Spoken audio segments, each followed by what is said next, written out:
Yes sir, pakaang-ang time.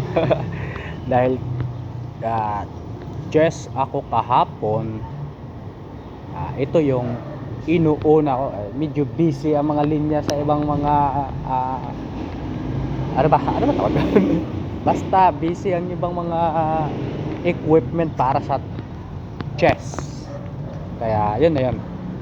Ano naman talaga, hindi naman natin kailangan antayin pa ng mga ilang minuto or oras bago matapos yung nauna sa atin para tayo naman gagamit.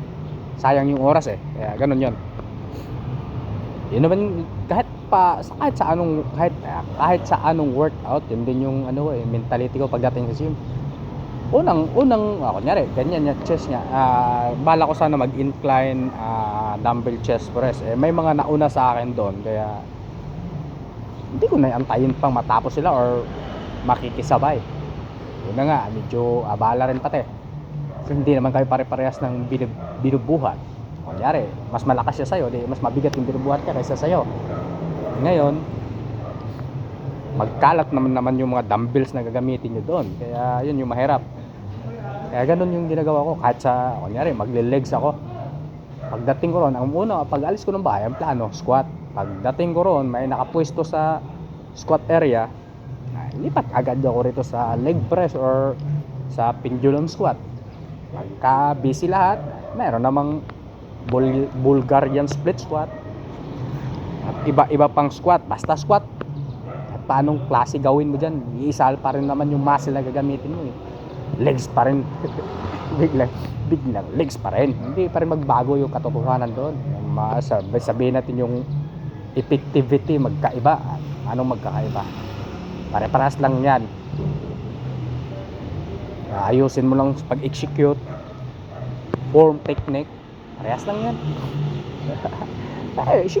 Siguro may counting benefits yung ibang mga workout, gaya ng manual, pati yung balance mo nade-develop mo. Pagka nag-machine ka, recta legs lang talaga kasi single motion lang yun eh. Single motion ba? Paano ba? Basta ganun yun, hindi mo na kailangang i-balance kasi pagka machine fix yun eh. Kaya kunyari leg press ka, yung movement nun isa lang talaga yung movement, tulak ka lang ng tulak. Kaya ganun yun. Drop set pala yung ginagawa ko. Ito biglang nagbago isip. Yun nga, drop set kasi nga wala namang ibang kadahilanan doon para hindi na ako magdagdag ng another set. Tsaka backlash na rin kaagad yung mga plates para hakot na lang. Ganun lang naman yun eh. Ganun lang ka basic ang buhay. Kasi karamihan sa mga nagbubuhat sa gym, karga lang ng karga.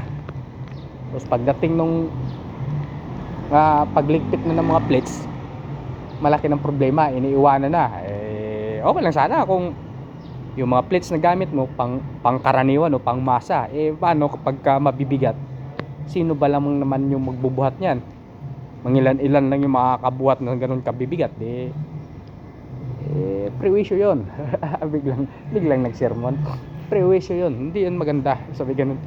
Basta yun na yung kadahilanan.